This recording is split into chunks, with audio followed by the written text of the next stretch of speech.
Okay, Mitch and I are going to finish today what we started last week, which is a lesson we're calling Passing the Torch.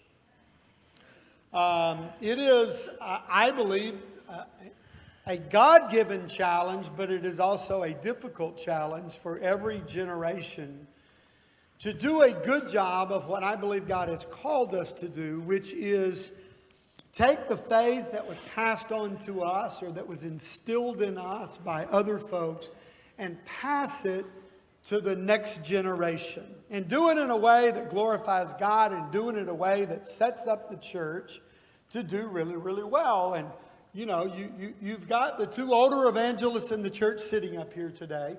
By the way, we're not sitting because we're so old we can't stand. We just chose to do that.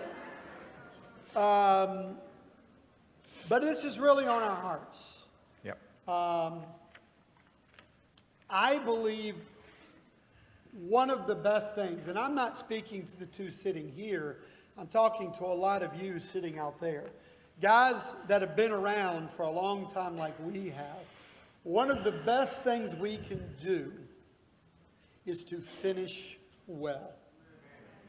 I don't think we can inspire the next generations any more than when they see us in our late 50s and 60s and 70s and 80s, and for a few that hit the big 90s, to see them faithful to God and passing on what we know and giving our hearts and finishing well. It's one of the best things that we can do. And so we're opening up this conversation. We started last week talking about how we as a church, and this is not just a leadership thing. We talked about that last week. If you're sitting in this church, you're somewhere in that equation. You might be a teenager who's going to be doing what I'm doing in a few years. That's right. You might be a 60-some-odd-year-old that's been around and you've helped plant churches around the world and you have great Bible knowledge, and you've got to join with us and get a part of this youth movement, as we're calling it in our church, to make sure that we are connecting those two things. All right, so we started that conversation last week, and we're basically looking at some basic things that Paul did with Timothy and Titus. And Paul was a master at this. He did a fantastic job of turning the church over, so to speak, to some young men. And as we talked about last week, one of the biggest ingredients in that is heart. We talked about how Paul looked in these young men while other people were looking down on them. Timothy being timid, not a great speaker, had some health issues. And Paul saw such a heart in this kid. And he said, don't you dare let anybody look down on you just because you're young. Because Paul believed in the greatest task that we have is heart transference. That's right. The love for the kingdom and the love for the mission. We're all on a mission. And I'm so grateful for what we've done around North Carolina and still need to do. Mitch will probably talk about that here in a few moments, something we did this week, which I think is really cool. We're still working very hard. I got to talk to some folks over in Africa yesterday, twice. And by the way, don't forget, they're sending a big group of folks over here later this year. Some of you signed up to help for that. All of that is great. But we have to remember it's the heart for the mission that we got to pass on. And then the second thing that we talked about last week, perhaps the most difficult one, is trust. We come from different generations. There are different things and challenges that come with that. But if we're going to do this God's way, we've got to trust each other. And we talked about some of the difficulties with that and how we have to work very hard on that. So today we're going to pick up with the last two parts. Mitch is going to talk here next about truth. So just finished up an Immerse class. I'm going to read some sections out of 1 Timothy for you to listen to. It's not going to be on the board behind me because the Bible that we use doesn't have chapters and verses in that class. But I just want you to listen to an older gentleman, Paul, that we all know, as an apostle, but Timothy knew kind of as a father and had a father and son relationship. And if we didn't point out last week, I'll point out to you that there's a large number of names at the end of Romans. There's a large number of names at the end of 2 Timothy. That Paul was really a lot about team, very little about Paul. But he was very big on entrusting, that's our theme for the year, the truth to the next generation. So here's some of the things he tells Timothy, just listen. I'm writing to Timothy, my true son in the faith. When I left from Macedonia, I urge you to stay there in Ephesus and stop those whose teaching is contrary to the truth. The purpose of our instruction is that all believers would be filled with love that comes from a pure heart, a clear conscience, and a sincere faith. But some people have missed the whole point. Think about that.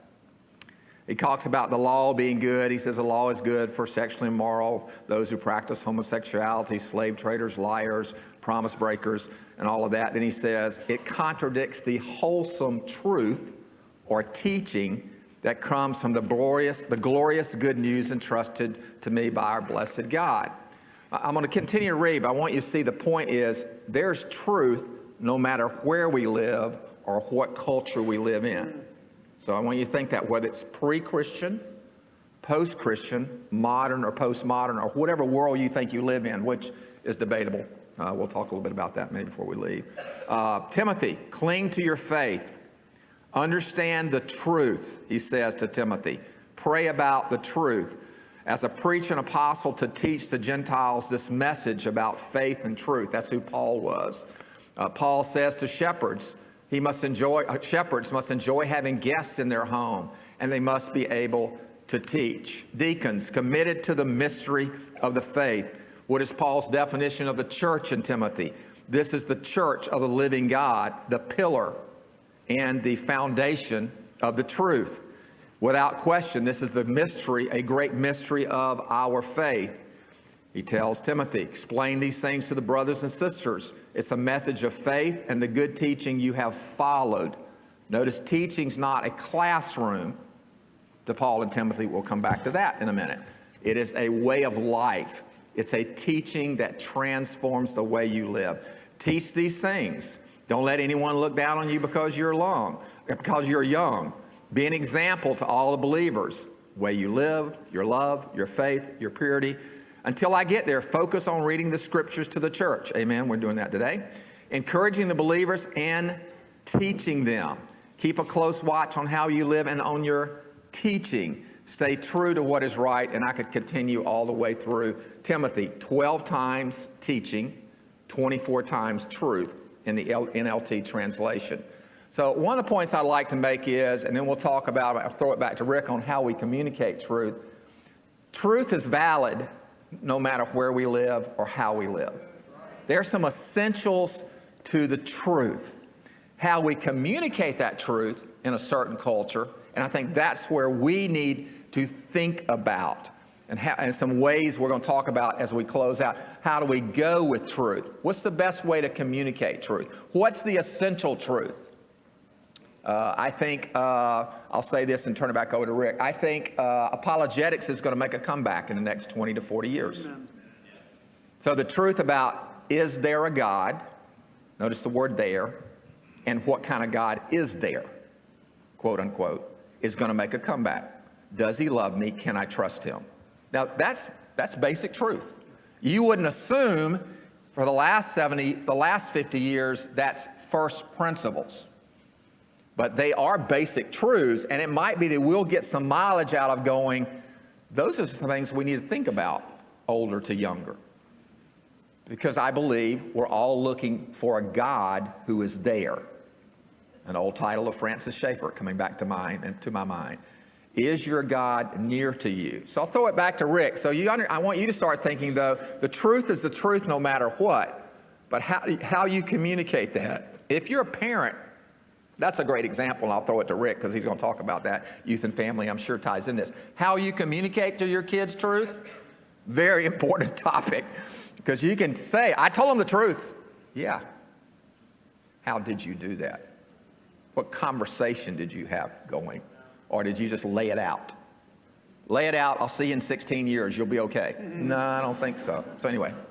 Yeah. So a couple things come to mind on that. I think of all the times in the Old Testament, and it's almost never a good thing, when there's a phrase and it said, and they left the way of their fathers.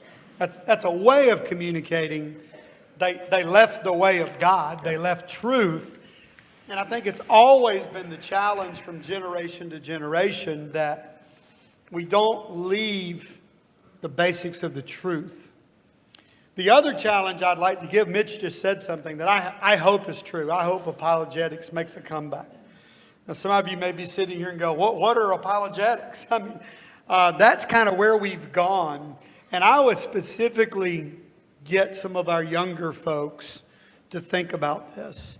Where are the young men and women who are devoting themselves to be, let's just go ahead and use the word scholars of the Bible? Amen. There aren't very many out there.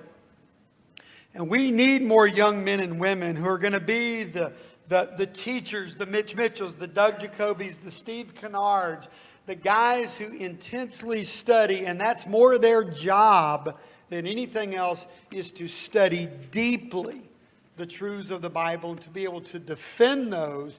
Instead of, oh, you know, that theological stuff, I don't get into that. But we need people who will deeply learn the Bible. And part of this transference, part of this great partnership, is some of you younger folks need to sit at the feet of some really good biblical scholars and learn your Bibles in a very, very deep way, or we are going to be in trouble.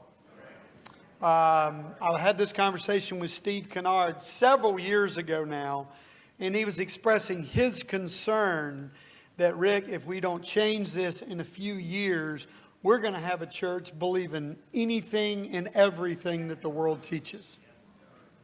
Yep. And if you follow much on social media, you know that's already true. Mm-hmm. We understand what Paul told Timothy, life and doctrine. I understand the other side of that. It's still about living it.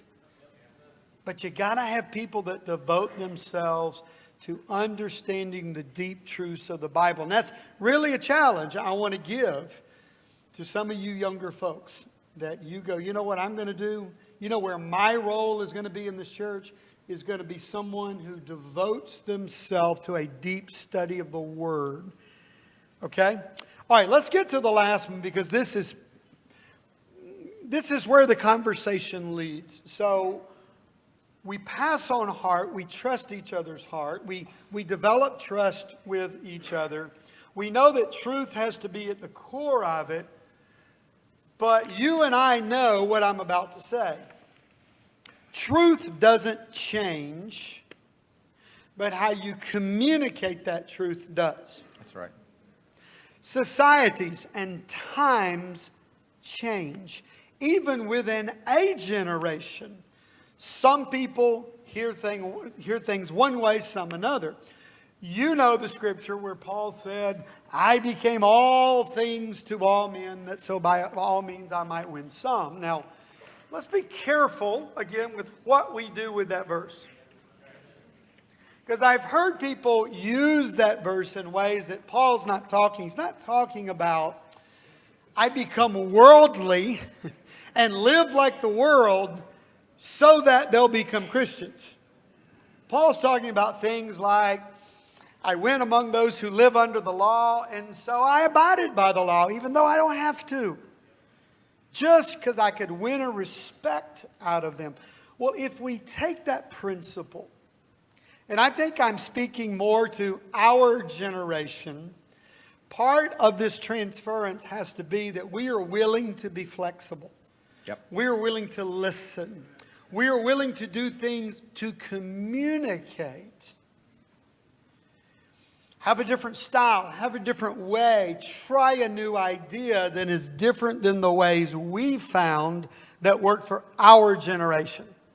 One of the things that I will always appreciate about the church in Gainesville, Florida, many, many years ago, they figured out this thing called Soul Talks. And a couple of you know what I'm talking about. It just flat worked. Now, it's not as effective as it was then. But they figured out how to go on the campuses in the United States and get people talking. And you remember that was the 70s. And if you know much about the 70s, it was an interesting time. But they loved to talk, and it was a way to introduce them to the Bible, get them talking about the Bible. And how many of you in here, raise your hand, were converted in a soul talk or what we later called a Bible talk? Okay, now you're going to see something here. Almost every hand that is up. Let me see if I'm right about this. My goodness. Almost without exception. And sorry, ladies, if the exception is More mature. I'm about to say they're all gray hair, but Not the lady. you know where I'm going with this. Underneath it, it might be gray. Let me just leave it at that before I get myself in trouble. Uh-oh. That could be a conversation you're going to have later with somebody. Yeah, probably you'll start a You trust just conversation initiated a with somebody on that conversation. one. You should have stopped me, I man. should have stopped you. That's all right. I'll stay away from you on the back. Yeah. When we go to the back, I'll go to the other side. There's something very encouraging to me about that. Yeah. It says that generation figured their generation out. I don't think Mitch and I, though we will try and others like us will try, it is really up to you younger guys to figure out your generation. And I think that is what is a part of this process, is finding common ground on methodology. Finding out what works for a certain generation. Now, having said that, let me get back to the basics of this. You know Romans, let's go read that. Turn in your Bibles just a second to Romans chapter 1.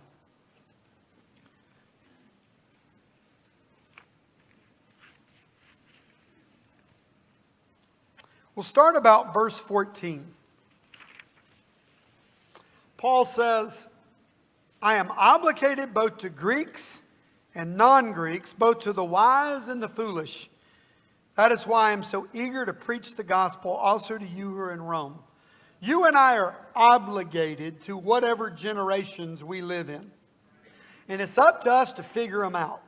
It's up to us to figure out what works to reach that generation. Just as Paul saw it as his obligation to reach the Greeks or the non-Greeks. It didn't matter. Paul said they're human beings. They need to know God. But notice what he says next. You know this verse. I am not ashamed of the gospel, because it is the power of God for the salvation of everyone who believes. First for the Jew, then for the Gentile. For in the gospel a righteousness from God is revealed, a righteousness that is by faith from first to last. Just as it is written, the righteous will live by faith. Let me point out something. Oratory never converted one single person. The gospel did. A church building never converted a single person. That's correct. Amen. A great music ministry never converted a single person. Many of those things open doors, but it never gets beyond one person sitting down with one person and opening up the good news of Jesus, teaching them the gospel, and letting them make a decision. So in our discussion of methodology, we got to remember that. One, because it keeps our hearts right and goes, you know what? If the gospel is what this helps to get people to listen to, then I'm all for it. Amen. Anything that helps people hear the gospel, anything that opens a door. Now, remember what I said, not becoming worldly. Well, I'll go out here and live up like the world and then maybe they'll listen to me. That's not what Paul is saying. But I marvel at Paul's balance and his ability to reach so many different kinds of people and yet never compromise.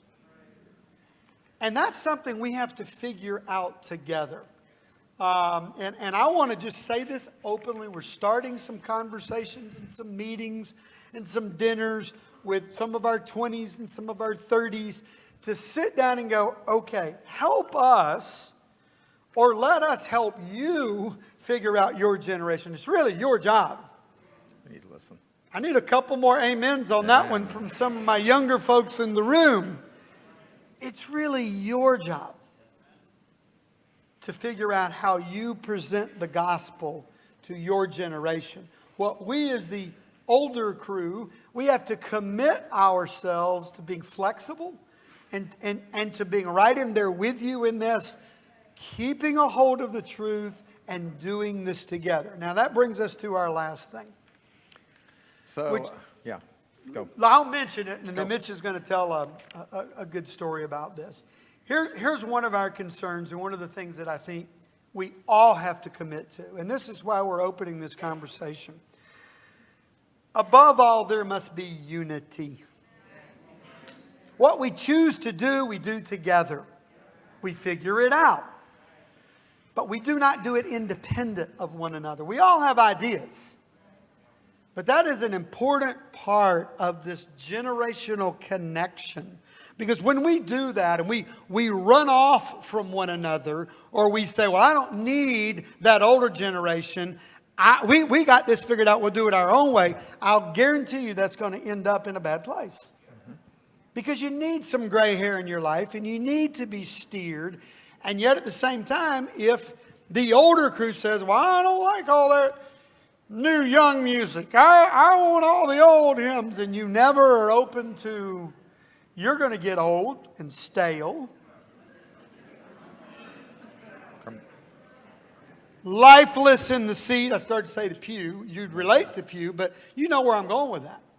We need the energy and the fire and the ideas of the... Do you see why Paul said we need... One part of the body can't say to the other party, I don't need you.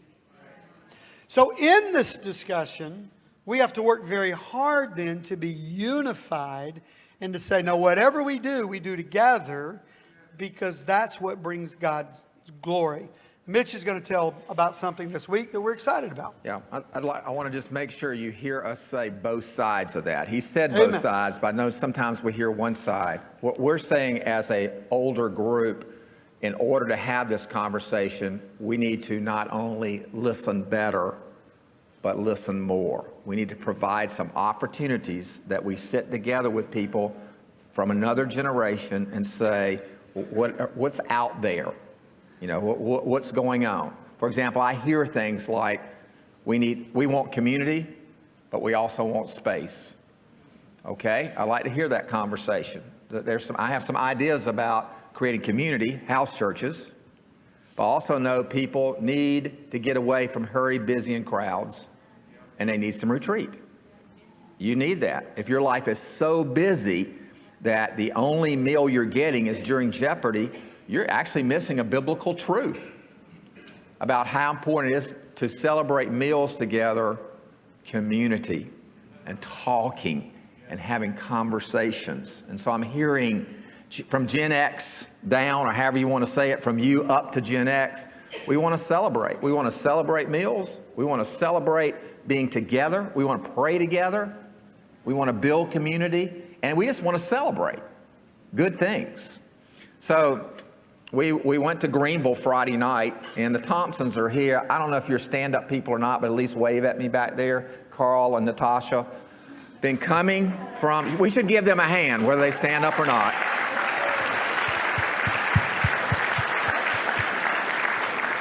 I didn't ask them ahead of time, so they probably could have stood up. But anyway, 15 years from Greenville. Okay, make that trek one time. Drive to Greenville and back. We did it Friday night. Okay, they were hospitable. They shared a meal with us. They shared plans for a house church in Greenville. They have people coming. People, we walked in the room, and there the Cumpstons were, that I hadn't, in my mind, hadn't seen in 20 years. Found out they live in Little Washington. So I'm sitting there going, okay, another county. So I'm glad that you can get here in 30 minutes. But Edenton and Little Washington, yes, I'd love to have a house church right there. I know people would love to be on either side of that bridge for a vacation and for retreat and so forth and so on. So that's part of the dream, that we figure out how we can build community, 50 to 500, house church in every county. I don't even county. I need to do that. People keep asking me, so how many counties do we have covered now with the churches that we're in? It's a great question. I don't know. I'm not good at details. I'll work on that. Or somebody wants to help me with that, I'll let you work on that. But the point is, we're building community. We're even talking about house church more often. Are you prepared for that? Have we prepared you for that? Have we had the conversation that needs to take place to go, okay, do you understand it's not just haphazard hoping somebody has a hymn, a song, or a verse, and we just show up and it kind of just is a meal and everything just kind of goes because it's so spirit-led, nothing's prepared. That's not what I'm teaching.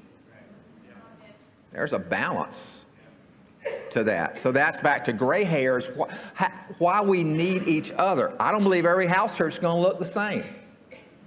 I believe what might be studied eventually in a house church is going to be different from what's studied eventually, and that's even happening right now in some of our house churches, because you go, here's a spirit-based, gifts-based, needs-based ministry, but here's the deal, and Rick uses his word, I think it's one of the best words Rick has used in the last 2 years, but we're doing this together. Together. In a paradigm shift, if you're older, let me tell you one thing everybody can work on, whether they have a talent in this or not, a non-anxious presence. Every consult guy I read about churches, somebody needs to be, it takes a while. We're going to hear you. We're getting ready to make some changes right now that I think could be pretty radical. But guys, you don't just turn something in 30 minutes. You got to hear that from the gray hairs. But do we want to turn it? Do we like Bible and Brew? Certainly. I like anything that has to do with helping people become Christians. Tell us what you need. So I'll go back to saying that was very much a good thing, and we need to keep having conversations like that, even with each other. For some of you go, I've been waiting for more time for house church. Some of you goes, I have a hard time pulling off what we got now. Talk to your region leader about that. Everything's not going to look the same. I have a couple others, but you go. So I'm also encouraged to let you know that we're starting, or a couple is starting a house church in Silva, North Carolina. Now, those of you that like to go to the mountain, I've been going to that area for 45 years. And there are a couple moving up from Florida. We've talked to them several times, and here's the reason I'm bringing that up. One, to encourage you, but number two, and from the Greenville group as well, the spirit of unity of saying we want to be together in this. We want to be tied in with all the leadership here in North Carolina. So this couple is coming up in next month to Silva. And are starting a retreat facility there. They're going to start a house church. You know, we have Western Carolina University over there. So the Catamounts, got any Catamounts? That would be, there you go. We have a Catamount in my family. So quiet Emily. But I was so encouraged and moved by their spirit when they called and said, we don't want to do anything that's not together with the leadership of North Carolina, because we want to fill the state of North Carolina with house churches. Very much the same heart in Greenville on Friday night. They had some ideas, and we all went, this is awesome, this is great, let's do it. And you'll hear more about that coming up. But it is that spirit of unity that I believe God is going to bless. So, you got anything else? Yeah, I'm going to close out with one challenge, but you Okay, you do the challenge. So, I just want you to listen to these things. Globalism, religious pluralism, spiritual awakening, and the collapse of institutions, i.e., church and school. That's the first century book of Acts. So here's my point to those of you that come from my background. We're not running away from restoration plea. We're saying that in this generation that's coming up, there's some things we have not restored as well as we need to. You make a case for postmodernism, I can make a case for pre-Christian. That the world we live in looks very much like the world of the book of Acts, and how did they do things? Remember Acts 2? Where did it start? In a house. What happened at the end of Acts 2? It went back to a house. Now, I'm all about large assembly and worship. I know Jen's sitting back there somewhere too. Wave your hand, Jen. Aren't you here today, Browning? Jenny, did I see you back there? Maybe I didn't see you. Oh, yeah, okay. So I'm reading her dad's book, Dave Browning, on deliberate simplicity. I think one of the things we have to do when we think about restoration plea is go, what is my not to-do list? He makes a plea in his book for, we only do 3 things here. I have it memorized this way because it's WHO. You know me, after my brain has to fries if I don't come up with something. We focus on worship, we focus on house church, and we focus on outreach. And all of those are relational. We have to come up with a not to-do list for some of us. Some of us have to go to the unlearning curve.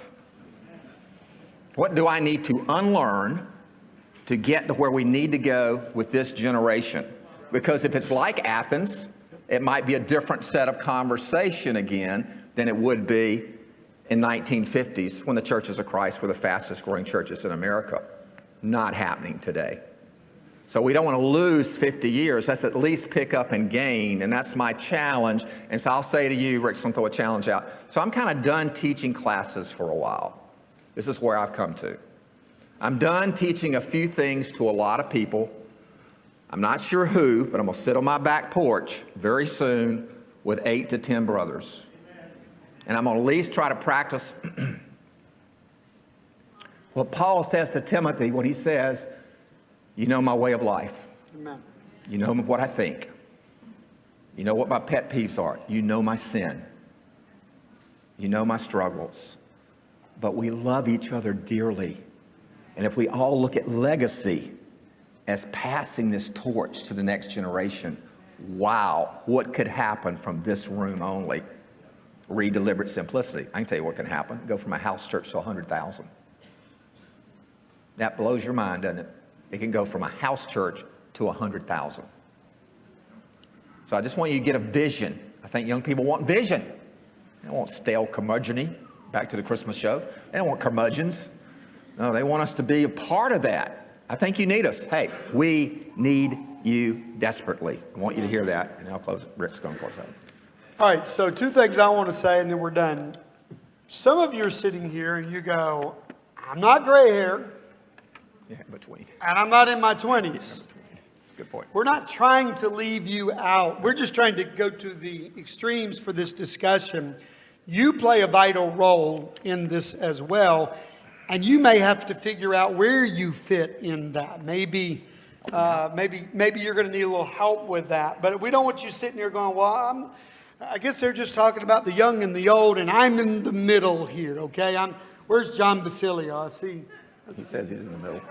He's interpreting. He's in the back. All right, John fits in that category. I think he should. He's a bridge guy. There you go. And you know what? Maybe that'll be part of that job, is to helping bridge that gap. But John's one of our younger evangelists. He's not a gray hair guy, but he's also not in his 20s either. So I don't want you folks sitting there going, oh, well, this doesn't apply to me. Yes, it does. This is what we must do as a church. So I want to leave with this challenge.